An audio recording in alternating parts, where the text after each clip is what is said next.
DC's 52, week 9 and 10. So, metahuman stuff is picking up. Got trapped on a planet by a hunting god, Adam Strange and Starfire and etc. It's getting, just stuff is kind of getting a little crazy. And Booster Gold's getting his comeuppance. That's a good thing.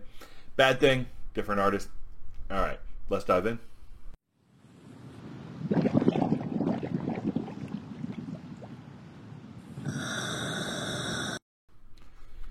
Welcome back to Longbox Diving, where we explore comics and story arcs pulled from the long box. Now we are discussing DC's 52. Not the 52 that you may think it is. Not New 52. It's 52 from 2006. It was written by Geoff Johns, Grant Morrison, Greg Rucka, and Mark Waid. And week 9 is actually pencils are done by Sean Mull. And week 10, I believe pencils were done by Chris Batista. Week 10's pencils were better than week 9's. The art was better in week 10 than week 9. But it was okay. Story was really pretty good. So we pick up, it's week 9, day 1, and we are in Metropolis. And we're having this big event for Lex Luthor. Now, if you remember from the last issue, Lex Luthor had created this metagene therapy thing that was going to be able to turn normal humans into metahumans and give them like mutant type powers. And that we saw that he had done this to John on the without John's knowledge and started turning him into a metahuman. And then John's niece went there on her own to actually become a metahuman, and they gave her everything. If we're about to find out. So Steel comes in, breaks into this party, and it's like, hey, dude, you had no right to do that to my niece. No right. And where is Natasha? And he is like completely in silver. He's not wearing his armor. He is just completely in silver. And people start shooting at him. And the bullets are just bouncing off. And then he sticks his hand out like this. And it looks like he melts the bullets, which looks pretty cool. So he's got some new type of powers. This is not his normal suit powers. And it looks like his hand's steaming. And it looks like he's got a little steamy piece of steel that is about to drop off his finger into Lex Luthor's eye.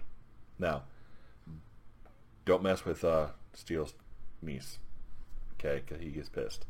And then this group of heroes show up. Now, the color scheme is purple and green. Somebody needed to design that better. But it's like this whole team of people, right? And they're led by Natasha. Natasha's like, hey, Uncle John, you need to leave before you get hurt. And he's still holding Lex Luthor up by the throat, right? He's still got him pinned. And he's like, what did you do to her? She's like, leave him alone. She's like, bam, like backhand him or whatnot. And she kind of like throws him across the room. I mean, she just levels him. And then this guy's like, hey, do you want me to take care of the old man? And I'm like, no, Hercules. So now they got a Hercules dude. And she's like, I'll handle it. And she's like, punch, boom, and knocks him out of the window, right?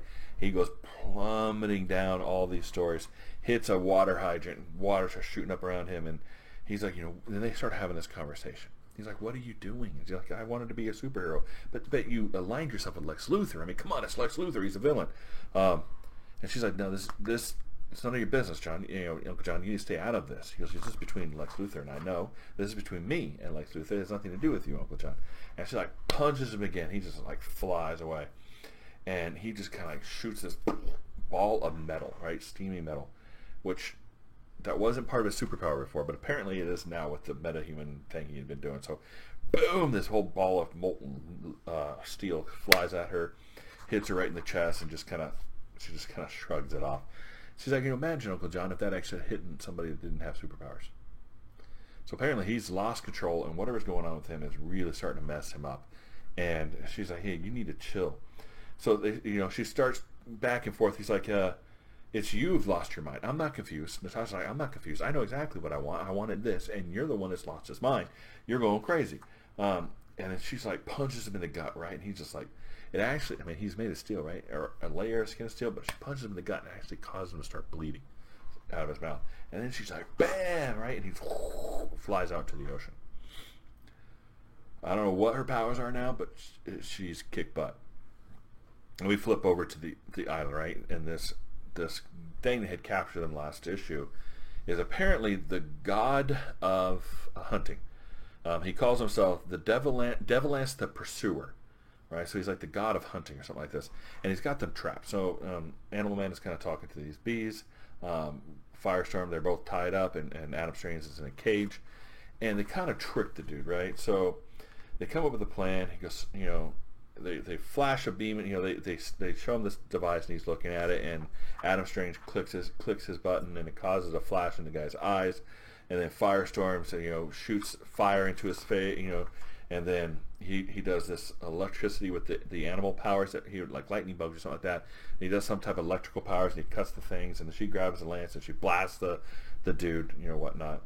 And so they know the whole island is basically this huge booby trap. It is a whole hunting ground. And the only way they're going to be able to get off is find some sort of engine. So what they've decided to do is take Devil Lance's lance and use that as an engine. So they take off with this thing. Firestorm's got it. They run back to their ship, and you see this ominous picture of the Devil Lance, the pursuer's face, like right behind them. So he is the pursuer. Maybe he's actually going to follow them all the way back to Earth if they can make it back to Earth. Who knows? So we're back in Gotham City. It's week 9, night 1. So that's basically just the first day. And Renee Montoya is sitting at a bar. There's a dude sitting next to her with the baseball hat and the cut-off sleeves and the whole 9 yards. And he starts having a conversation with her, and they're like, you got a lot of questions. He goes, I might have some answers for you, and he steps out back. And she follows him out and comes to find out that this is the question, right? He uses some sort of a thing, there's some gas or something, some gas in his suit that's able to, actually says, the clothes and the mask are chemically treated, activated by the binary gas released from the belt buckle. So he's able to put this mask on and then take it off, right? He's able to put it on, take it back off whenever he wants. Again, they don't really show us his face unless it's actually obscured by the mask. So, and while they're having this conversation about what's going on, where the weapons are coming from, why they're in that building, etc., up on a ledge is Batwoman, Kane. So she's watching over this whole thing. And then we flip into week 10. So that's we're done with week 9. We're back into week 10. And we're over in Kahndaq, week 10, day 1. And, Adam Strange is getting dressed up. He's getting ready for this whole party type summit, G20 type summit thing going on. And he's like, he says Shazam. He just kind of looks in the sky and says Shazam. And I'm not sure why. Then he steps into the room, and there's like all these, heroes from other countries. I see heroes from France. I see heroes from China. From Russia, from the Middle East. I'm not sure who that is. And so a lot of different people here. He's like, hey, we need to band together as one team and actually come up with this agreement that we can actually tell others that, no more of this stuff. And that right now it says already Russia and China are creating an agreement to have a clean slate and me as the moderator between them. So he's kind of working, he's working politically to try to make these things work. Whatever his plan is to bring freedom or whatever to the world, and to stop villains from doing whatever they did last time that almost split the world in half. Well, at the same time, that woman that the inner gang had brought to him starts running through, and they capture, and she's like, you're a liar, you're a terrorist, and she spits in his face, and he's like, that wasn't wise. Now they take her back to her room, and they whatnot, and I guess we'll find out about in a minute. But week 10, day 2, Perry White is in there with Clark Kent, and Clark Kent has basically fumbled the ball. There's a new hero. He was supposed to get an interview, and he couldn't do it. He couldn't pull it off. And Perry White's like, it's been like the last 7 weeks, dude. You have not, you used to be able to do all this stuff and get all these stories and just be able to have and now you're fumbling the ball on everything. You can't do anything. And now we've lost face because we said we were going to get an exclusive with this hero, and you couldn't pull it off. And he's like, well, I'll fix it. I'll make it right. No. It's becoming very clear. I don't know what happened 7 weeks ago or more, but something happened, and you're no longer the person you are. You are no longer the reporter you were. And all these stories that you had, I've become to see that they kind of just fell into your lap, man. You are not a good reporter anymore. I don't know what you're doing, and your mojo's gone, man. Which we know why, because he's actually Superman, which was why he was a really good reporter, because he was at all the problem. He was there all the time. And he was able to get the things that he needed to get, but now he has no powers, man. He is, and he can actually see he's got a band-aid on his cheek where he cut himself shaving. Which nobody can ever remember him doing. And he's like, and Perry White's like, listen, I'm sorry, you're fired. He fires Clark Kent from the Daily Planet. Can you believe that? And so Clark Kent's standing at the window, and Perry's like, I'm sorry, I didn't want to do this, but, I didn't, blah, blah. And he's looking out, and he sees that new Nova, Supernova, or whatever his name is, the new hero with the bright light and the thing on his head. And Clark Kent sees him flying by. And Clark's like, you never told me this was my last chance, Mr. White. And then he's like, Great Caesar's ghost, which was great because I remember Perry saying that all the time. But Clark Kent opened the window and jumps out. And you just see this, him falling, just like that, right? And at the last second, Supernova comes and rescues him. He's like, "Easy, mister, I got you." And he holds up the tape recorder and goes, "My name is Clark Kent from the Daily Planet. Can I get an interview with you?" And that was great because that was like, pretty much what Lois would have done, right? That's kind of a Lois move. But Clark Kent did it to try to save his job. I guess he was fired, but he's back. So now we flip back to Kahndaq, and the woman that had been thrown into a room. And he's talking to her. He goes, "Why were you running?" He goes, I won't be your prisoner." He goes, "You're not my prisoner. You never were my prisoner. The Intergame brought you here. I try to take you back. You have no family. All your family's dead. There's nobody there. I don't know where to put you. So I brought you back here to keep you safe. I don't know what to do with you. You can leave anytime you want to." And she's like, "Are you really going to try to change the world?" He goes, "Yeah, of course I am. Because what's happening is wrong." He goes, and she goes, "You're gathering a coalition of other countries that will adopt your freedom of power treaty, effectively enforcing lethal action against metahuman criminals." Lethal action against metahuman criminals. So when you break the law and you're a superhuman, that's it. You're gone. That's pretty hard. And she's like, "You're going to plunge the whole world into war. What would happen to you? What would happen that you would take on the whole world?" He's like, "You're free to go anytime you want. There's a door. Head on out." He goes, and she goes, "Your problem is that you don't listen to anyone but yourself." And he goes, "And your problem is you're naive." And she goes, "You're arrogant." And he goes, "You're disrespectful." And she goes, "You're alone."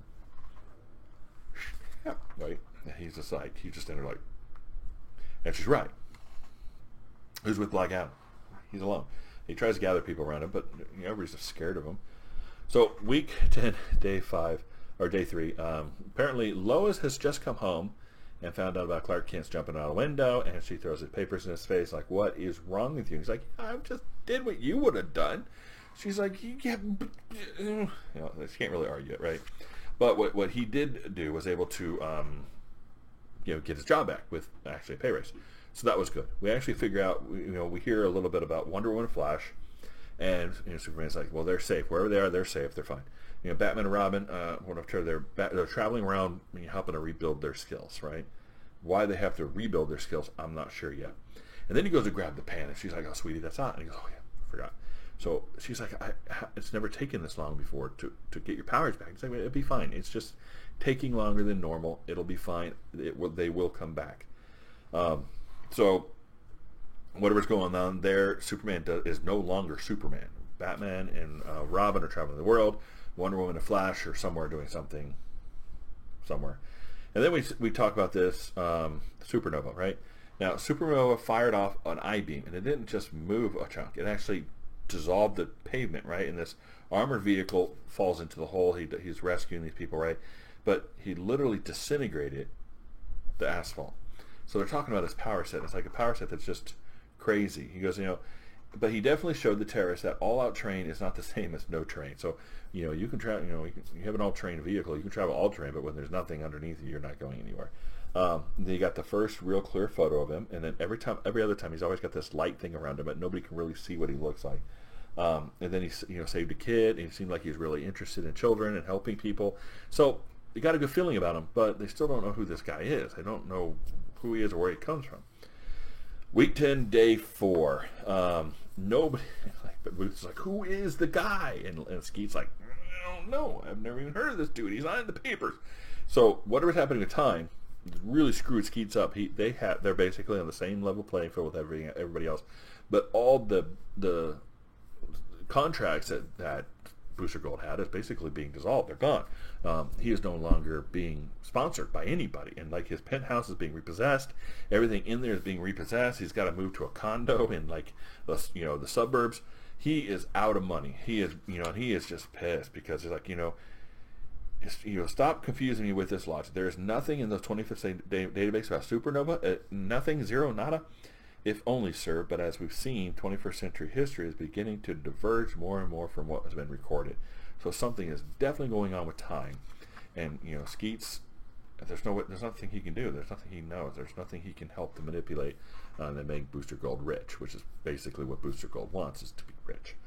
Then we flip into week 10, day 6.